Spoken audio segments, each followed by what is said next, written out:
This is a 1960 Cessna 172A, November 99798 Tango. Anyways, here's a quick walk around of it. So here we go. We have engine. As you can already see, the paint has a little bit of a patina, but she's got a heart of gold, otherwise known as a Continental 0300 engine. Develops 145 horsepower.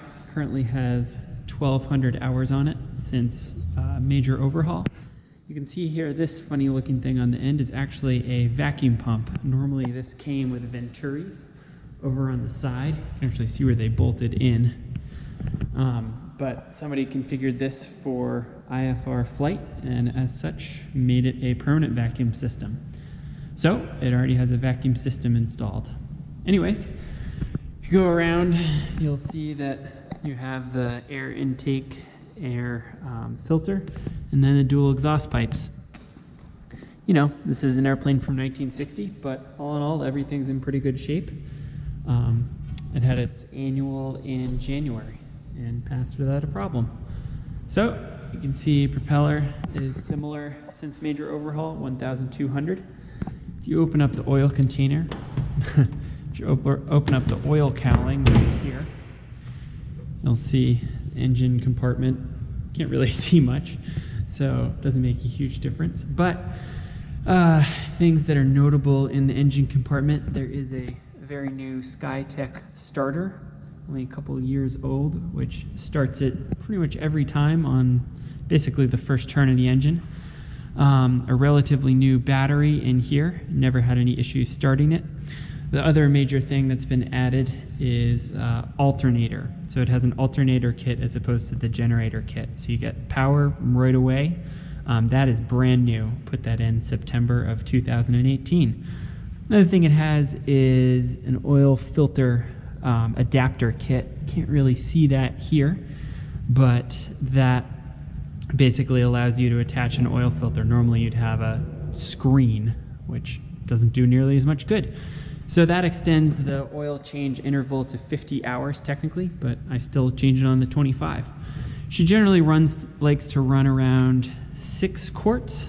So that's what I put in. When it gets below 6, I add another quart, and then she'll settle down usually to around 6.5. So there we go. That's the oil door. It's also a nice big door. Other thing I didn't mention is it has a preheater. So it has the reef preheat system. So it has cylinder bands. Plug it in right there the night before or a few hours before, and it's nice and toasty. So nothing too crazy there in the engine compartment. It's your standard Continental 0300. Runs very smoothly. So the other major thing that you'll notice about this is the Horten kit. So it consists of a leading edge modification, and then I'll poke up right over here. You should be able to see the stall fence. So that helps keep the stall from developing. So, new leading edge. This was put on in the mid-2000s.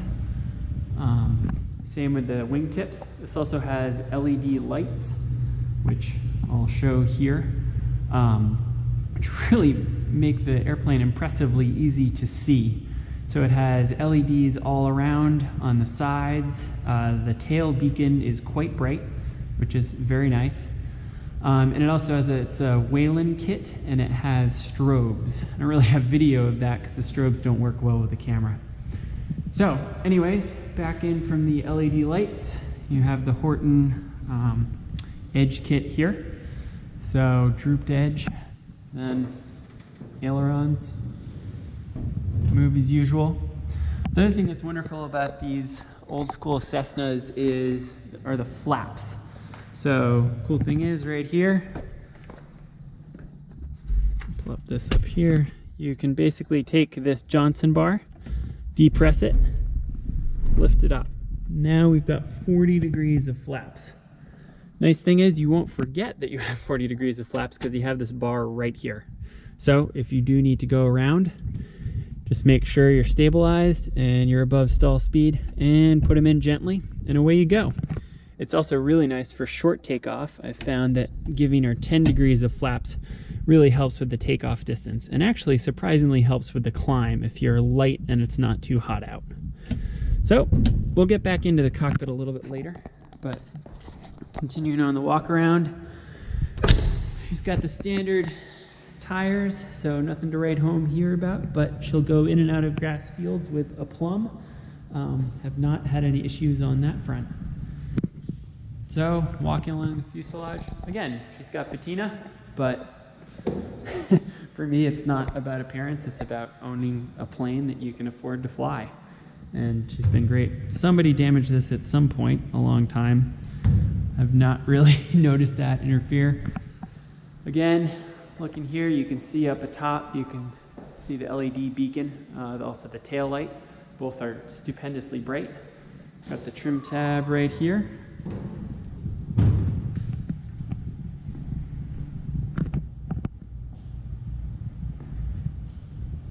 And you can see here, I'm not quite certain what happened here, but somebody, it looks like there's actually a logo that was here a long time ago. So anyways, I've kept this reasonably clean, but the paint on this side is not amazing. So to be frank, that's there, but it still has a lot of character. So anyways, there's the Johnson bar flaps, same thing. Got your ailerons. And come on back and over. And there she is. Okay, let's take a look on the inside.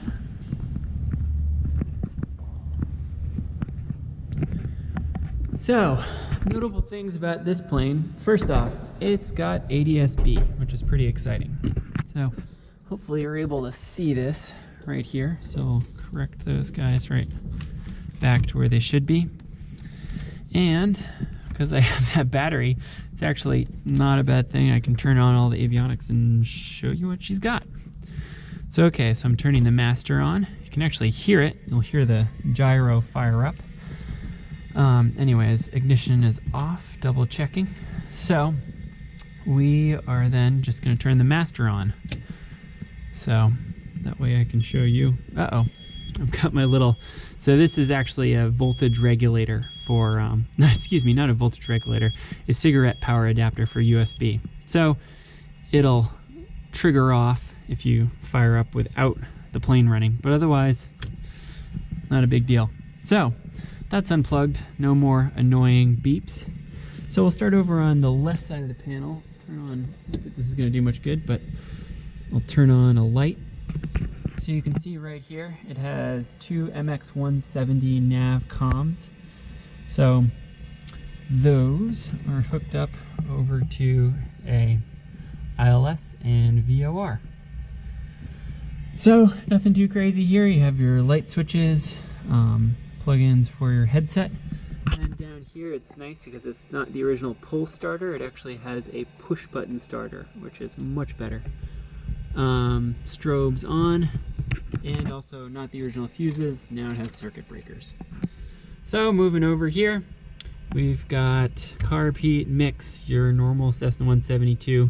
Got this little guy right down here that you can control the red light for nighttime. So you'll see that come on. I turned on the backlight there to help, although I don't really think it's doing much. So the other thing that here that you'll notice is this funky little, it's actually a G meter, but I mainly use it as a timer. So what it does, it automatically turns on when I turn on actually the avionics. So I used to have a Garmin transponder that I loved, had a countdown feature. There you go, ticks up, or count up feature from when the plane started moving or turned on, which I really appreciated to just have that. So when I put in ADS-B, I lost that. So put in this little timer. So what you can do is you can reset it right here. And that way it'll automatically start counting up. And when you turn it off, you'll see right here. And this is what I use for my switching fuel on the 30. So moving over, nothing hugely crazy. But it's kind of cool. It's got a decent audio panel in it. And it has a old school GPS 150 right here, and this works surprisingly well. When we went to Canada, it still had airports in it all the way up in Newfoundland, so go figure. But it's a great VFR backup just in case your iPhone decides to die, and just another way that you can see where you are. So we aren't going to get any signal in here because we're in a hangar, but it's pretty nice to just, I can do direct to whatever airport I want. The database is from 1998 or 9, so yeah, you just have to keep that in mind for older airport designations, but nothing too crazy. For instance, right here we're at Bravo X-Ray Mike, and that actually used to be a Naval Air Station, so it's actually November Hotel Zulu in this database. Then the big deal is below it. So put in a Stratus 1090 transponder because we live right next to Canada, so I want to be able to go to Canada. So that was a pretty important consideration. So this has been no drama. It functions like a transponder. Nothing too crazy, but it's ADS-B compliant. And I've just recently checked its performance, and it's performing pretty much perfectly. So that's exciting. So if you pan down here, I actually use this little, I'll turn the Stratus on. I use this little compartment here to just leave the Stratus in. It's telling me it wants to charge. I probably left it on by accident. But if you have any of the Stratuses, you should be able to plug them in. This is a USB 3 power connection, and then also a GPS antenna. So you'll get an extra GPS antenna for this. This way you have ADS-B in on your iPad. So I'll get rid of this junk on the floor, but again, nothing too much to write home about here. Your standard 172. But yeah, reasonably logically configured. Only other thing is the RC Allen attitude indicator was replaced in late 2016. So that's new, and this was rebuilt in late 2016. So the directional gyro was rebuilt. I don't think I'd be flying hard IFR, but it could make a great IFR trainer for somebody who wants to get their ticket. So I'm going to turn this off right here. And then I'll turn around. You can see the seats are in surprisingly good shape. They did an interior in the 90s, so it's not a bad place to be.